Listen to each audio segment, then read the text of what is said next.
Hello, welcome to legal awareness web series. Reservation का मुद्दा एक बड़ा सेंटिमेंटल कंटेंशियस मुद्दा रहा है। देश की कॉन्स्टिट्यूशनल हिस्ट्री और जुडिशल हिस्ट्री का पहला पायदान रिजर्वेशन के चैलेंज से शुरू हुआ दोराई राजन के केस, जबकि दोराई राजन में ब्राह्मण्स का भी रिजर्वेशन था और दोराई राजन ब्राह्मण थी और एग्जाम नहीं दिया, इन्होंने चैलेंज किया और सक्सेसफुल हुई। पंडित नेहरू को अमेंडमेंट लाना पड़ा। रिजर्वेशन का राइट नहीं है। अमेंडमेंट के बाद प्रावधान यह है संविधान में आर्टिकल 15 में कि अगर राज्य रिजर्व करे सीट्स या स्पेशल प्रोविजंस करे तो उसको चैलेंज नहीं किया जा सकता as violative of fundamental right to equality. ज्यादातर रिजर्वेशंस जो हुए हैं आजादी के बाद से, वो चुनावों से पहले हुए हैं। किसी असेंबली का चुनाव, किसी लोकसभा का चुनाव, कभी कभी बाई इलेक्शन के चुनाव से पहले भी कोई रिजर्वेशन अनाउंस हुआ है। तो एक पॉलिटिक्स है रिजर्वेशन की। 2019 में लोकसभा चुनाव से पहले अपर कास्ट के लिए इकोनॉमिक ग्राउंड पर रिजर्वेशन किया गया। उस पार्टी ने रिजर्वेशन किया जिसके बारे में यह इल्जाम है कि यह अपर कास्ट पार्टी है, यह रिजर्वेशन के विरुद्ध। आरएसएस चीफ मोहन भागवत ने 2015 में कहा था कि एक ऑब्जेक्टिव रिव्यू रिजर्वेशन पॉलिसी का होना चाहिए। बीजेपी ने तो 24 घंटे में अबंडन कर दिया था आरएसएस चीफ को। मैंने कई आर्टिकल आरएसएस चीफ के सपोर्ट में लिखे। मैंने कहा वो रिजर्वेशन खत्म करने को नहीं कह रहे, वो डिबेट करने को कह रहे हैं। उन्होंने डिबेट के मुद्दे इंडिकेट नहीं किए। ये मुद्दे हैं जिन पे डिबेट होनी चाहिए। मनमोहन वैद्य आरएसएस के कम्युनिकेशन डिपार्टमेंट के हेड थे उस जमाने में। उन्होंने कहा कि साहब, it is against the principle of equality, give them opportunities not reservation. Supreme court के मराठा जजमेंट में जो 5 जज बेंच का जजमेंट आया है, जिसको लीड कर रहे थे जस्टिस अशोक भूषण, उन्होंने भी कहा है रिजर्वेशन के अलावा राज्य और जो ऑप्शंस हैं, स्कॉलरशिप देना, फी कम कर देना, उसके बारे में सोचे। सुब्रमण्यम स्वामी भी ये कह चुके हैं कि बीजेपी जो है वो रिजर्वेशन को इररेलेवेंट कर देगी। लेटरल एंट्री सिविल सर्विसेज में उसकी तरफ ही एक कदम है। रिजर्वेशन की सारी कहानी अब एक तरह से इररेलेवेंट है। सरकार के पास नौकरियां कम से कम होती जा रही, रिक्रूटमेंट कम से कम हो रहा है। जब सरकारी नौकरियां नहीं तो रिजर्वेशन की बात करना बेकार है। प्राइवेट सेक्टर में आपको मालूम है रिजर्वेशन नहीं है। बीजेपी का नारा रहा है justice for all, appeasement of none. पिछले चंद सालों में जिस तरीके से पार्टी ने अपने को कंडक्ट किया, ऐसा लगता है यह सिर्फ नारा था। मराठा रिजर्वेशन एक केस अपीजमेंट का था। अभी मैं आपको बताने वाला हूं, सुप्रीम कोर्ट ने भी मान लिया कि मराठाज एक बैकवर्ड क्लास नहीं है, एक डोमिनेंट क्लास है, एक फॉरवर्ड क्लास है।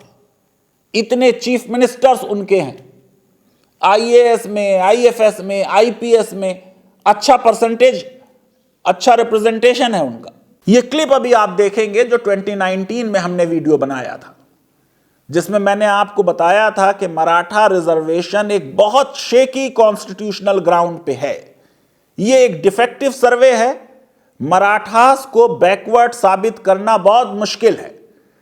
यह अलग बात है कि महाराष्ट्र के चीफ मिनिस्टर उद्धव ठाकरे ने अब मोदी जी को कहा है कि वो कुछ बोल्डनेस दिखाएं जैसे 370 को खत्म किया उसी तरीके से सुप्रीम कोर्ट के इस जजमेंट को खत्म करें और मराठास को रिजर्वेशन दे। मेरे ख्याल से 370 से मराठा रिजर्वेशन का कंपैरिजन बिल्कुल गलत। गायकवाड़ कमीशन ने अपनी रिपोर्ट साइन की है 13 नवंबर 2018 को।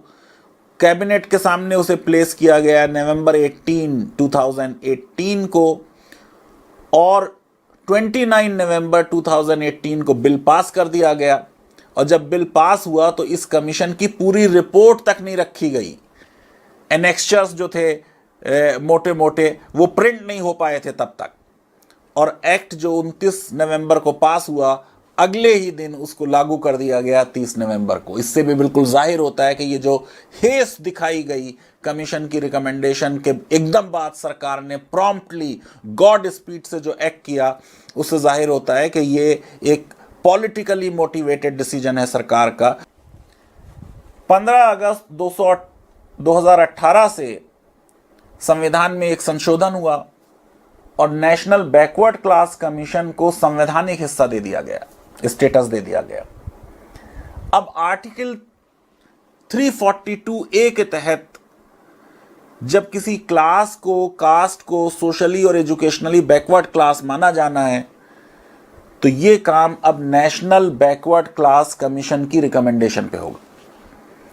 क्योंकि मराठा रिजर्वेशन में नेशनल बैकवर्ड क्लास कमीशन से कंसल्ट नहीं किया गया, इसलिए स्टेट की अब लेजिस्लेटिव कॉम्पिटेंस ही नहीं थी ये लॉ पास करने की। एक और मुद्दा है, अगर मराठास बैकवर्ड हैं, ये मान भी लिया जाए, तो फिर उनको ओबीसी में रखना चाहे।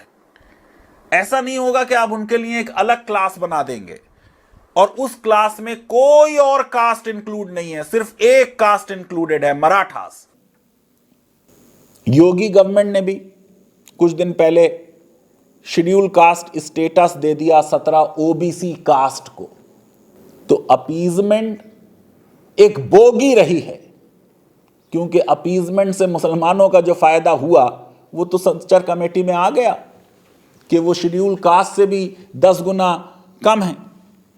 मंडल कमीशन ने महाराष्ट्र में 128 कम्युनिटीज को बैकवर्ड माना था, 94 को एज मोस्ट बैकवर्ड, और मराठास को फॉरवर्ड कम्युनिटी माना था। उसके बाद 2 स्टेट कमीशन बैठे, खत्री कमीशन 1995 में, बापत कमीशन 2008 में।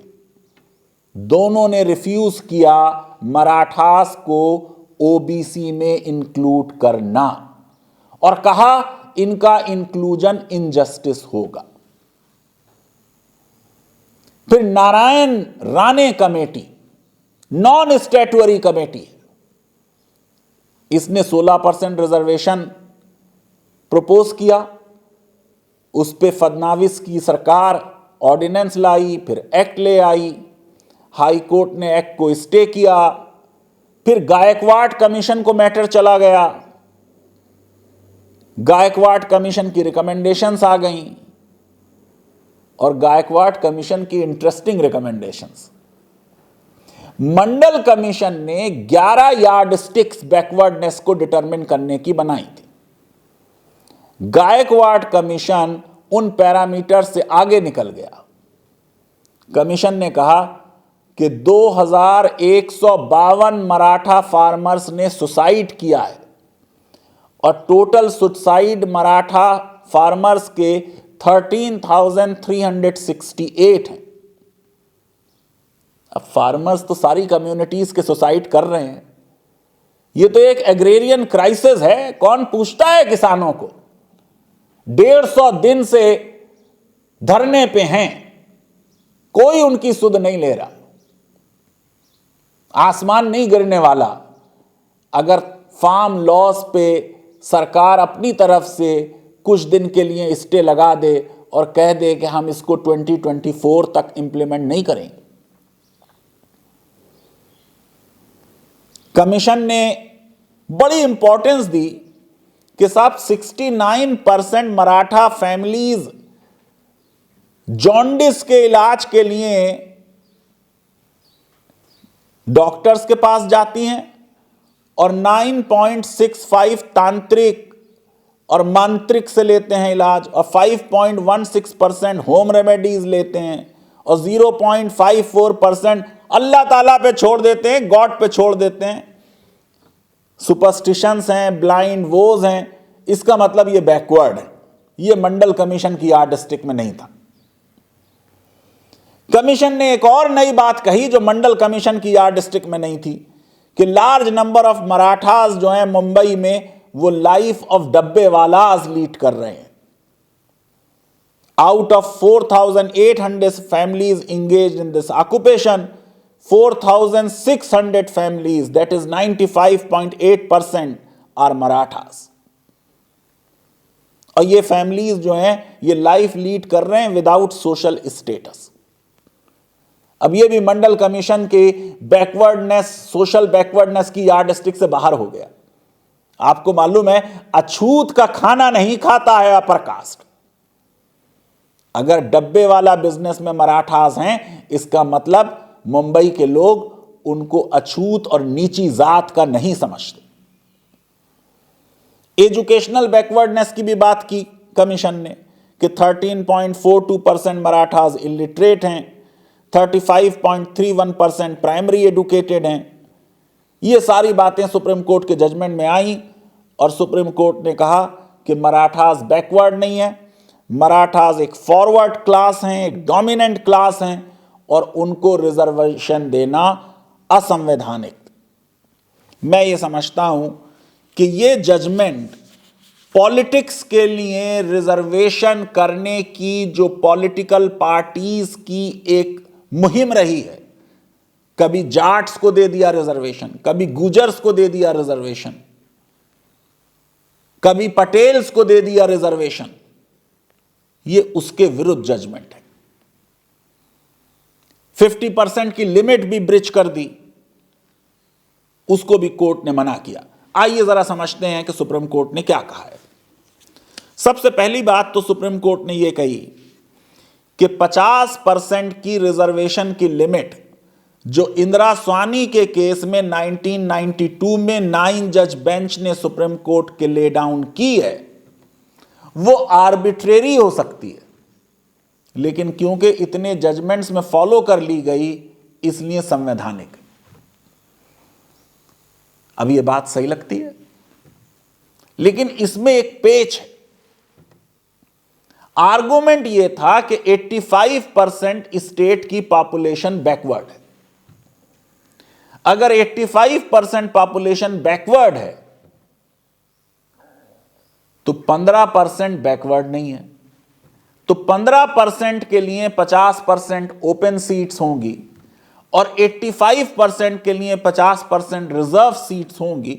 यह बात सही नहीं है, जबकि यह बात सही है कि ओपन सीट्स में भी रिजर्व कैटेगरीज कंपीट करती हैं और वो फिर उनके रिजर्वेशन के कोटा में काउंट नहीं होता। क्या एग्जीक्यूटिव या सरकार का कोई डिसीजन जो बार बार साला दर साल रिपीट हो, वो सही हो जाता है रिपीट होने से? नहीं। अभी सुप्रीम कोर्ट ने इलेक्टोरल बॉन्ड में भी यह कह दिया था कि क्योंकि 2 साल से यह चल रहा है तो चलने दीजिए। यह बात सही नहीं है। 50% की लिमिट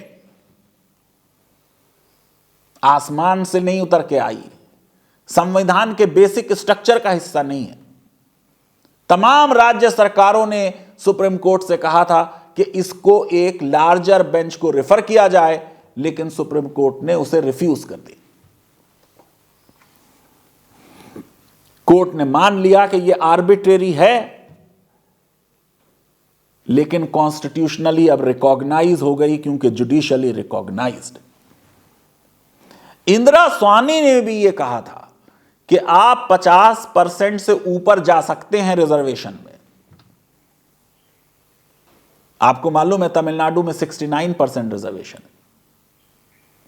अगर एक्स्ट्रा ऑर्डिनरी सर्कमस्टांसेस हो, सारा केस इस बुनियाद पे था कि क्या मराठास की कोई एक्स्ट्रा ऑर्डिनरी सर्कमस्टांसेस थी। इंदिरा स्वामी में जैसे कोर्ट ने कहा कि दूर दराज का कोई इलाका है, फार फ्लंग का, बहुत बैकवर्ड कहीं मामला है तो आप 50% से ऊपर चले जाएं। महाराष्ट्र जैसी रिच स्टेट की डोमिनेंट फॉरवर्ड कम्युनिटीज मराठास के लिए वो एक्सेप्शन वर्कआउट नहीं हो सकता था और इसलिए वो वर्कआउट नहीं हुआ। सुप्रीम कोर्ट की बेंच ने कहा Marathas are dominant forward class and are in the mainstream of national life, the above situation is not an extraordinary. ये जुमला है जस्टिस अशोक भूषण जो लीड कर रहे थे इस बेंच को और जिन्होंने जजमेंट दिया on his behalf and on behalf of justice Abdul Nazeer. और इस व्यू को एक्सेप्ट किया बाकी 3 जजेस ने, जस्टिस नागेश्वर राव, जस्टिस हेमंत गुप्ता और जस्टिस रविंद्र भट्ट। एक मुद्दा जिस पे थोड़ा डिस्प्यूट हुआ बेंच में जजेस में, आपको मालूम है कि बैकवर्ड क्लास कमीशन को 102nd कॉन्स्टिट्यूशनल अमेंडमेंट से अब संवैधानिक दर्जा दे दिया गया। प्रश्न यह था कि राज्य में बैकवर्ड क्लासेस का डिटर्मिनेशन अब राज्य के बैकवर्ड क्लास कमीशंस करेंगे या केंद्र करेगा। जस्टिस रविंद्र भट्ट ने यह व्यू लिया जिससे जस्टिस नागेश्वर राव ने और जस्टिस हेमंत गुप्ता ने एग्री किया कि अब आइडेंटिफिकेशन तो कर सकते हैं स्टेट कमीशंस, लेकिन अल्टीमेटली प्रेसिडेंट तय करेंगे। सेंट्रल बैकवर्ड क्लास कमीशन को कंसल्ट करके कि रिजर्वेशन किसको मिलेगा और कितना मिलेगा। मैं समझता हूं कि जस्टिस अशोक भूषण का जजमेंट इसमें ज्यादा साउंड है। वेणुगोपाल जो सेंट्रल गवर्नमेंट को रिप्रेजेंट करते हैं, उन्होंने भी आर्गू किया था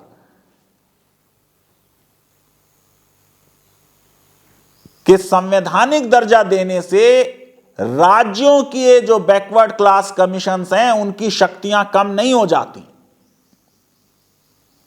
लेकिन सुप्रीम कोर्ट ने अटॉर्नी जनरल की बात नहीं मानी। मैं समझता हूं यह मुद्दा फिर से ओपन होगा। स्टेट्स इस बात को नहीं मानेंगी।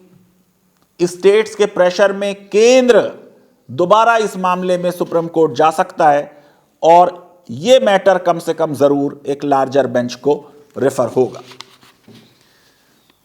कहा यह गया कि साहब कोऑपरेटिव फेडरलिज्म है, उसकी वजह से अगर यह बात सेंटर तय भी करता है, इससे कहीं पर फेडरलिज्म कंप्रोमाइज नहीं होता। लेकिन अगर यह होगा तो आपको मालूम है कि जो राज्यों में जाट्स का या कपूस का आंध्रा में रिजर्वेशन या गुजर्स का राजस्थान में किया जा रहा है, उसमें बहुत परेशानी आ जाएगी।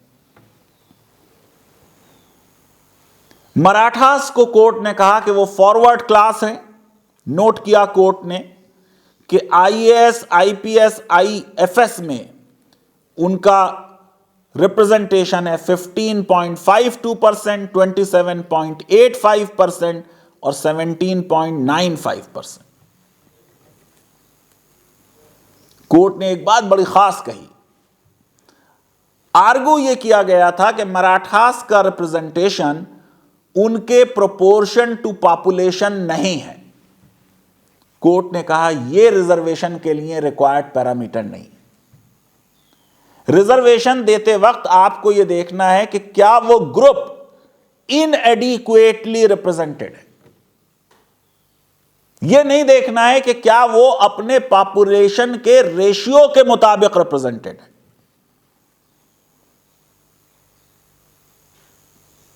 कोर्ट ने एक बात और बड़ी सेंटिमेंटल और टची कही, लेकिन सही कही। पैरा 328 में कि क्या जमाना आ गया कि अब लोग बैकवर्डनेस चाहते हैं, फॉरवर्डनेस नहीं चाहते। क्योंकि अगर आप बैकवर्ड डिक्लेयर हो जाएं तो आपको रिजर्वेशन का एंटाइटलमेंट हो जाता है। कोर्ट ने कहा क्योंकि पिछले 70 साल में देश में तरक्की हुई है। वैसे तो हम कहते रहे हैं अब तक कि 70 साल में कुछ नहीं हुआ, लेकिन सुप्रीम कोर्ट ने कहा है तरक्की हुई है, हर कम्युनिटी में हुई है, इसलिए अब यह प्रिजम्पशन है कि हर कम्युनिटी एडवांस हो गई है। अब इस प्रिजम्पशन को रिबट करने के लिए आर्गुमेंट देने होंगे, एविडेंस देने होंगे। कोर्ट ने कहा 50% की लिमिट जो रिजर्वेशन की है वो इक्वालिटी पे फाउंडेड है। अगर हमने इसको डिस्टर्ब किया तो हम एक कास्ट रूल की तरफ आगे बढ़ जाएंगे। मुझे लगता है कि हाई कोर्ट का वो जजमेंट जिसको सुप्रीम कोर्ट ने ओवर रूल किया वो एक गलत जजमेंट था।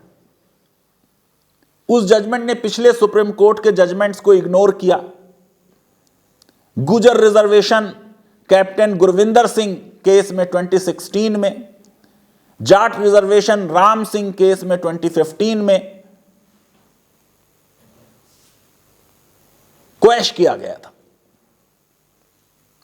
आप देखिए कि ये जो एक कैटेगरी बनाई, इस कैटेगरी में सिर्फ एक कास्ट फडणवीस सरकार ने इंक्लूड की थी, वो मराठास थे।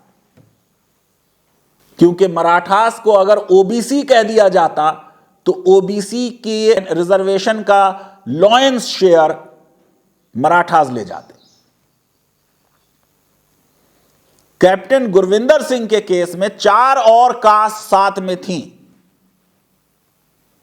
गुजर्स के, फिर भी इसे स्ट्रक डाउन किया गया। जाट रिजर्वेशन में सिर्फ एक कास्ट इंक्लूडेड थी, उसे स्ट्रक डाउन किया गया।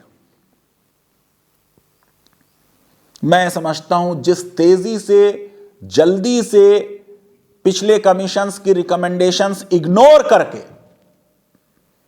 फडणवीस सरकार ने मराठा रिजर्वेशन को पुश किया और हाई कोर्ट ने बालाजी के जजमेंट को, जिसमें 50% की लिमिट इंपोज की गई थी, इग्नोर करके, इंदिरा सोहनी को इग्नोर करके इसे अपहोल्ड किया, वो बिल्कुल गलत जजमेंट था।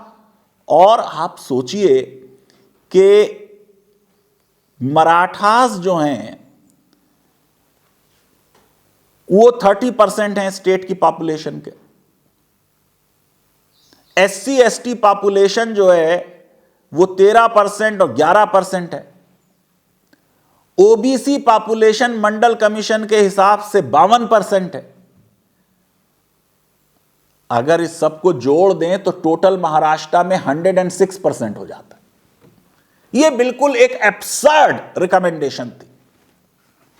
अब इसमें और बहुत सी कम्युनिटीज 106% में इंक्लूड नहीं हुई। जैन इंक्लूडेड नहीं है, मुस्लिम्स इंक्लूडेड नहीं है, क्रिश्चियंस इंक्लूडेड नहीं है, सिख्स इंक्लूडेड नहीं है। ऐसा आपने सर्वे किया कि अर्बन पॉपुलेशन को नहीं किया। मुंबई भी आपने सर्वे नहीं किया, माइनॉरिटी क्लासेस को छोड़ दिया। मैं समझता हूं एक बहुत डिफेक्टिव सर्वे के बेसिस पे मराठा रिजर्वेशन किया गया था।